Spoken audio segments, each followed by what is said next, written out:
An Unexpected Journey. Written by Lightning Bliss and proofread by GodzillaWolf. Chapter 4.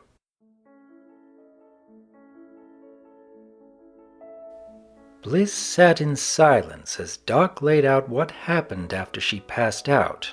How Scorpan came out of the dark and carried her while leading him back to his cave. How he fixed up her wing and offered them food.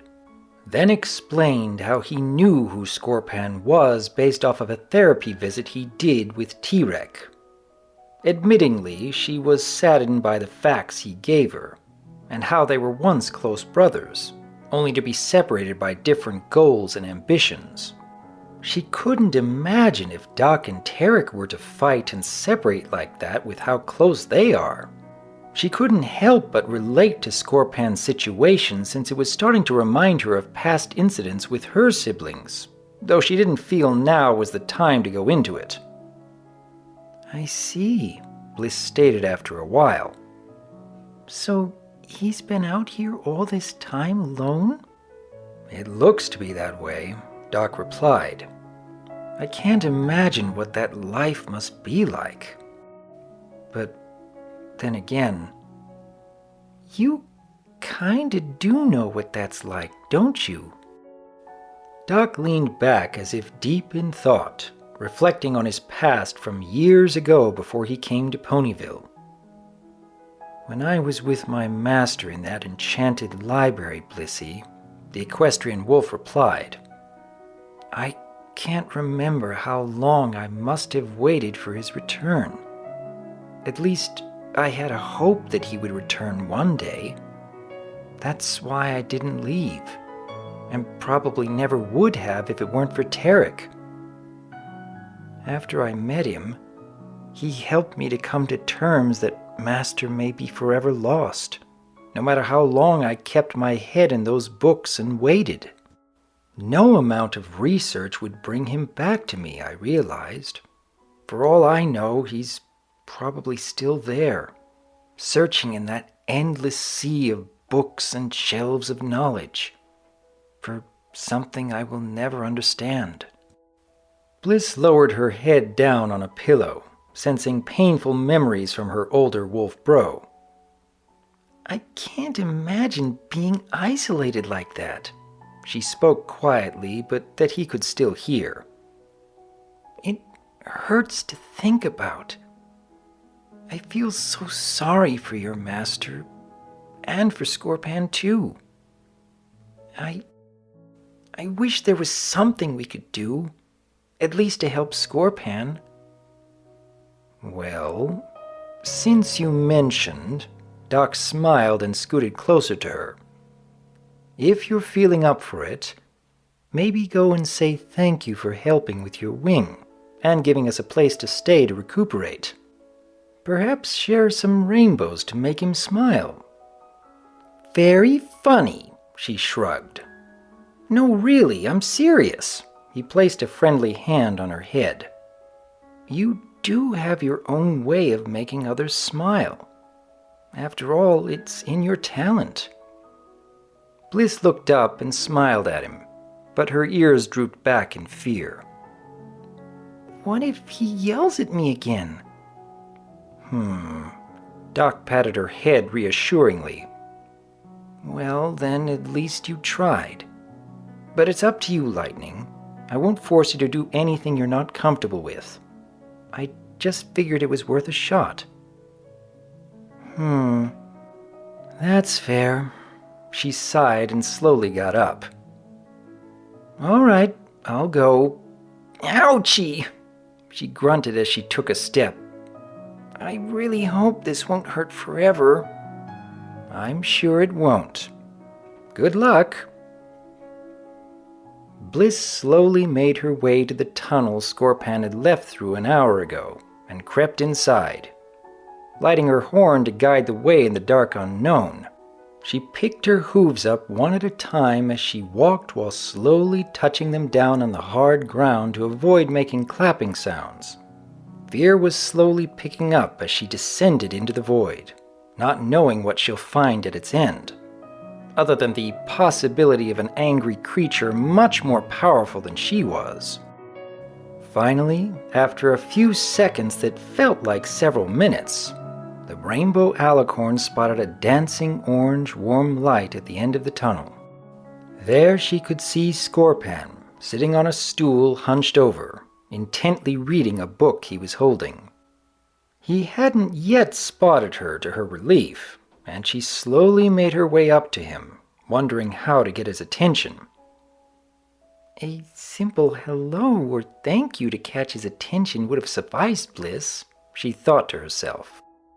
But just as she was close enough to make out the title of the book he was reading, her curiosity got the best of her and she blurted out, "Starswirl the Bearded's magic book?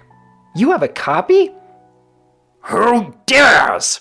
Scorpan roared out, leaping to his feet, his wings out and teeth bared, ready to attack. Lightning squeaked in terror and cowered at his feet. "Oh, it's you," the gargoyle sighed, lowering his fists. "What are you doing out of bed?"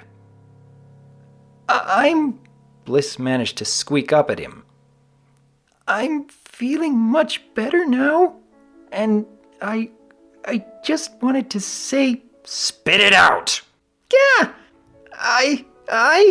She tried to say the words, but admittedly Scorpan's booming voice and demanding presence kept her submissive.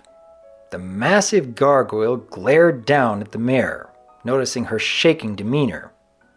And in that he sighed before attempting to speak in a softer tone.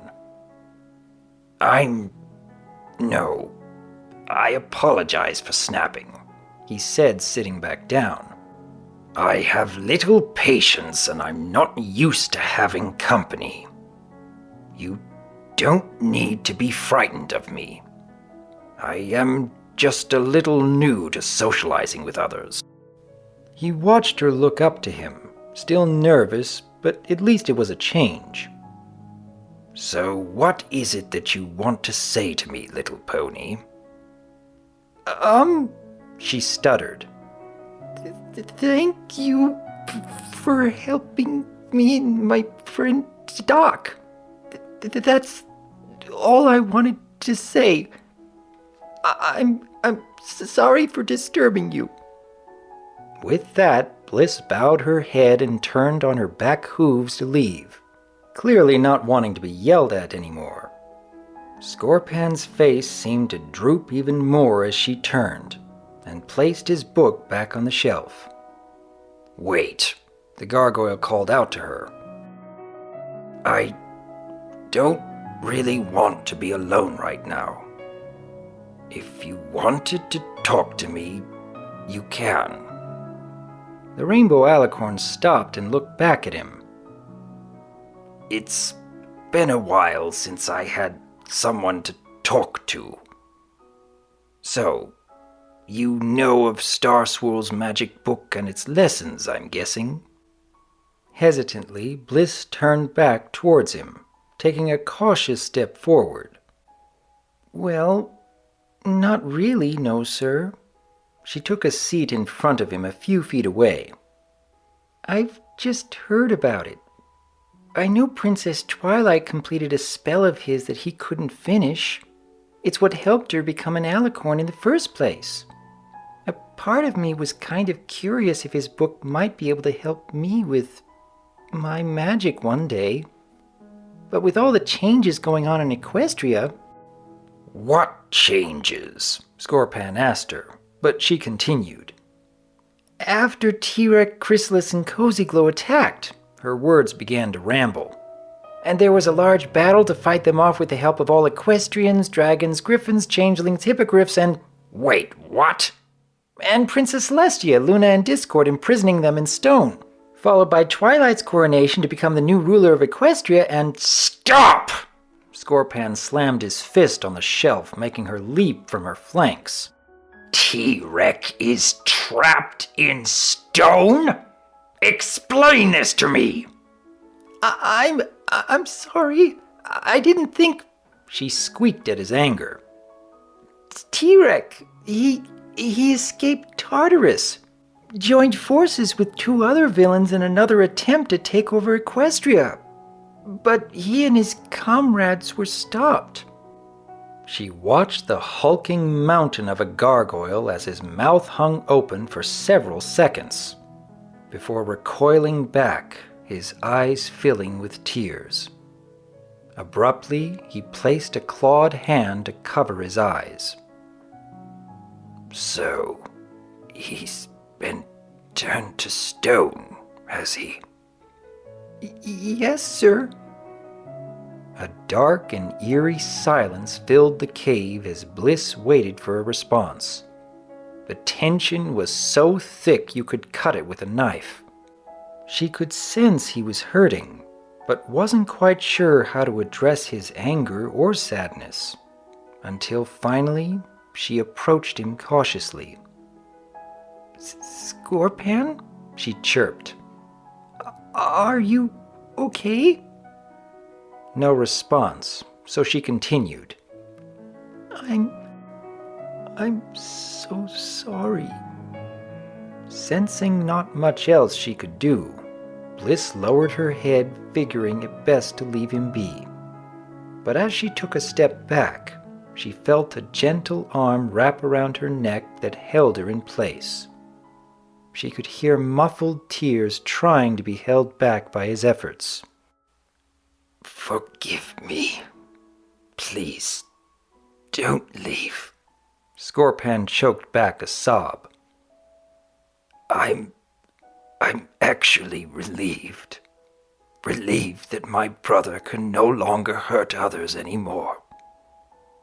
But at the same time, I just wish he could have. He felt the pony turn and place a friendly hoof on his knee. "You wish he could have seen things differently?" Scorpan nodded. "If T-Rex had been victorious," the gargoyle continued, "he would have doomed everything we know.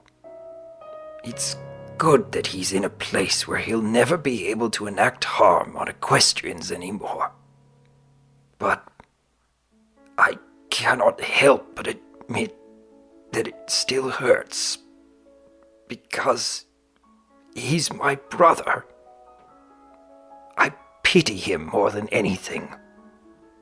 I'm glad he's in stone, but at the same time, I wish I could have helped him. Why couldn't I have encouraged him to stop what he was doing? I just... Gah! He rubbed his head in frustration. Why is this so hard to explain to you? She watched him rub his head, letting him get out of his conflict and confusion. In that moment of clarity, and hearing how he felt, she realized something unique about Scorpan. For once, she felt like she met someone who, in a way, experienced a familiar pain that she had felt before. Her eyes opened wide in realization, and then she placed a hoof in his hand. I wish things could have been different for him, she calmly spoke. A part of me wishes that maybe if he could remember there was someone out there waiting for him to come home. A family member like you. But if it helps, Mr. Scorpan, none of what he did was ever your fault. His choices were his own, not yours. Scorpan slowly nodded at her. I'm aware. Scorpan sighed, then asked, Did it hurt him when he was turned to stone? I honestly do not know, sir. Bliss lowered her head. I wasn't there when it happened. I think it was quick, though. But if you ever wanted to see him, I believe they are putting him and his comrade's statue in the Canterlot Gardens where he'll be safe. You could potentially see him if you wanted to." He placed a hand on her head, stroking it in what seemed to be an effort to calm his nerves. "I'm not sure I want to at this point," Scorpan replied. "Knowing what he tried to do, not once, not twice, but 3 times. I'm not sure I want to see him again. Though that does sound cruel to say out loud." "Funny you should mention that." She patted his knee. "I actually understand what you mean." "Do you now? You have a sibling encased in stone for crimes against Equestria?" "No, sir, but..." She bit her lip, seeming hesitant to share. "I do know what it's like not wanting to see a sibling anymore. My older sister." "Ha!"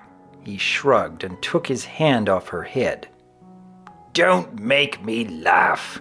I'm sure you pony folk are incapable of abandoning one of your own, no matter what the circumstances."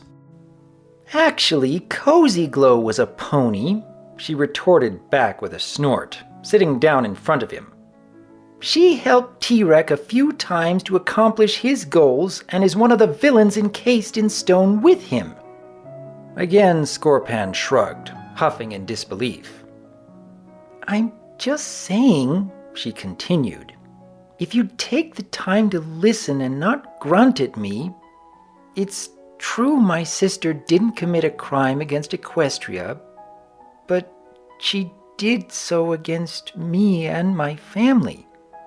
His eyebrows raised at her mentioning the word family, and listened in as she continued. "When I was a filly, me and my siblings lost our father. And when this happened, my sister, being the eldest pony, did try to help when things got hard for the rest of us. But then, one day, she ended up taking all his bits and fleeing, abandoning us to struggle to make ends meet. My mother did her best with my stepfather to raise us despite not being well off themselves, and we somehow managed to get by. It's been years now, and I never saw her again. And honestly," she looked up to him with her eyes red and forming tears, "I don't want to find her." Scorpan was surprised to hear a pony, for the first time, stating that they were unwilling to rekindle a bond with family. "An older sibling betraying the others? Taking their money and abandoning them at the worst of times after losing their father? But how? I thought ponies were all about family and friendship." "It does hurt to say that," Scorpan heard her continue, snapping him from his shock. "But after everything she did to me and my family, I just can't force myself to seek her out. Some believe that it would do me some good to see her and let go of the past. I'd argue that she cannot hurt me anymore if she's no longer a part of my life. And so..." She placed her hoof back on his knee, tearing up a bit. "It's okay to feel this way. If they hurt you so much that you wish to cut them from your life, there's no shame in that. There shouldn't be shame in that. You can't be angry at someone who isn't a part of your life anymore." Hey there! Scorpan frantically scooped her up with heavy concern in his voice. "If you cry, you're going to make yourself sick again." I'm so sorry. She hung in his hands, sniffling loudly. I admit it hurts to say these things, and I just hate to see someone else hurt like this. Our stories might be different, but the outcome is the same. It hurts to lose a family member. But sometimes they leave us no choice, and She sobbed. I'm so sorry, Scorpan. Are you... He held her up higher as if to inspect her face. Are you crying over me? She looked down at him for a moment, then looked away, seeming embarrassed of her tears, but said nothing. But why are you crying for me? He asked gently. We've only met today. Why are you sad for me? Why not? She cried out. You're hurting, aren't you? No one should ever have to feel this way. I just wish I could do something to help, make the pain and sadness stop for you. As if on cue to her request, her horn began to glow involuntarily. It sparkled and flickered, emitting a beautiful soft rainbow light, glittering all over the cave walls. Scorpan looked at the dazzling soft display in awe. He had not seen a rainbow in many decades, not since he left the equestrian lands. He had honestly thought he would never see one again after he left, and was happy to be proven wrong. He smiled and brought her down to his eye level. You know something, little lightning Bliss. He lifted her chin up so she looked back at him. You're getting cute on me. I'm not cute, she sputtered, trying to clean up her face. Those rainbows you're making aren't exactly helping your claim on that, my dear. He wiped a tear out of her eye. Lovely display of magic, by the way. I don't know what you're talking about, she huffed, wiggling in his arms, not even noticing her horn was acting out. I'm not cute, and I demand you put me down, please.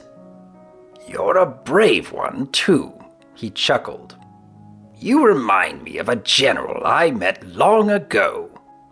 A general? Who? She asked as he placed her down. She was the general of a Pegasus team. Firefly? I think that's what her name was. Firefly? I remember her, she exclaimed in excitement. Wow, you must be really, I wasn't around when she was, that's for sure. Were you just about to say I'm old? She squeaked and remained silent at the accusation. Heh. He grinned, showing his many teeth. Be that as it may, you really should still be resting. Come, let's get you back to the fire. Oh, okay. She followed him as he led the way out. But before I forget, thank you. Pardon? That's what I really wanted to come down to talk to you for. Thank you for saving my life and saving my friend. She smiled, reflecting on her friendship with Doc. He's like a brother to me, if you can believe it. I figured as much. He patted her head again as they walked. And it's no trouble at all. But don't thank me yet. You still need to get better. And just between you and me. He stopped and leaned down to whisper into her ear. I really don't want you getting sicker, otherwise your so-called wolf brother might get cross with me again. I noticed how scary he got when I treated you a little rough back there. Sorry again for that." "Doc scared you?" she giggled. "The little popper?" "For a little popper, he's got a big bark." She let out a laugh just as they made it back to the main part of the cavern where Doc was waiting. He breathed a sigh of relief seeing them entering out together, and stood up to greet them. "Oh, Scorpan!" Doc approached. "I'm glad to see you return." "You are?" Scorpan asked, genuinely confused, before feeling Bliss elbow him in the leg. I would like to apologize for the rude exit before, Dr. Wolf. I believe it's what you would call getting some air. Your mare sister here was kind enough to cheer me up." "Did she now?" Doc grinned at Bliss, who promptly stuck her tongue out at him. "Charming." "Well," she retorted playfully, "I had a good mentor who encouraged me to try after all." "It's good to be helping," both Bliss and Doc said together, before chuckling to each other. Scorpan looked between the two in confusion, scratching his head and placing his hand on his hip, wondering if he should laugh with them or wait till they were finished. After an awkward moment of them giggling to each other, he finally spoke up.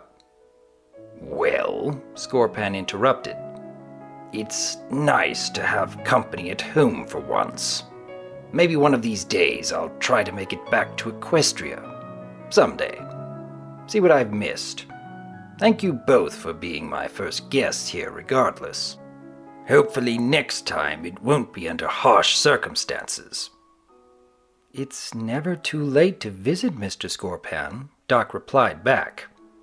"Equestria is a warm and welcoming place. In fact, I remember when my brother and I traveled there, and when I gave it a chance.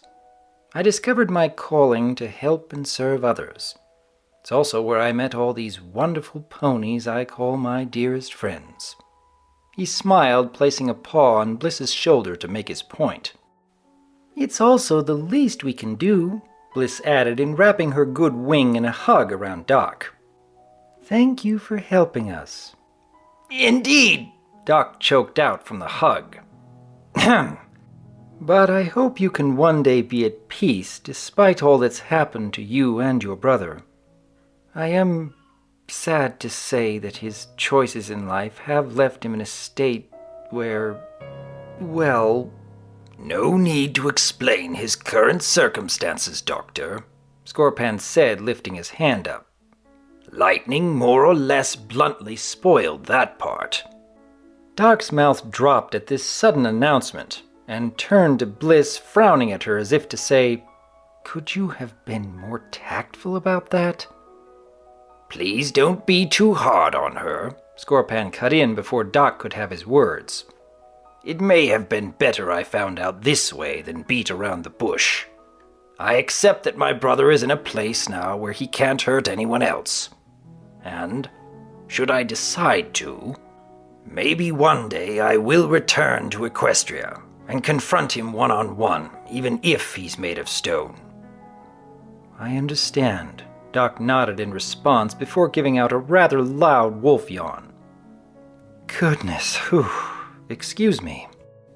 "Not a problem here." Scorpan headed to another shelf and pulled out another blanket and pillow for Doc. "Both of you should get some rest. I'll work on a better splint tonight to help make that wing more stable for your journey tomorrow, Lightning Bliss. But for now, you two should get some rest." "Tomorrow?" Bliss yawned as well, just as obnoxiously loud as Doc did. "Yes," Scorpan replied while encouraging her back to the rugs. "You're healing fast and the fever appears to have broken. But I cannot mend your wing with the tools and ointments I have. I think it's best that once I stabilize you in the morning, you two can make a journey back to see a proper doctor in your home. I also figured you both are missing them by now." Doc reflected. My lady is bound to be wondering where I am. Not to mention Twink and Subby, Bliss agreed. They must be really worried. Doc nodded in agreement. That's what I thought. Scorpan nodded before pouring some water over the fireplace, further dimming the light out of the cave so they could properly sleep. So rest up, you two. In the morning I'll take you to the edge of my territory. From there, if you travel an hour down the road I point you on, you'll find a desert town in the Badlands. You can charter a sky farrier to take you back to Equestria. Here. He handed Doc some bits. That should be enough for the both of you. But how can we pay you back, Mr. Scorpan? Doc resisted, but Scorpan waved his hand absently. Consider it a gift for being a friendly ear, Dr. Wolf. The brown, aged being smiled back, his voice seeming calmer than before. Well, Doc looked down at the bits, then to Bliss, who was grinning back at him. He sighed, but smiled back at the generous donation. Very well. Thank you kindly, Scorpan. Think nothing of it. Good night, you two. Good night. Both Bliss and Doc replied before curling up in their rug nests for the night.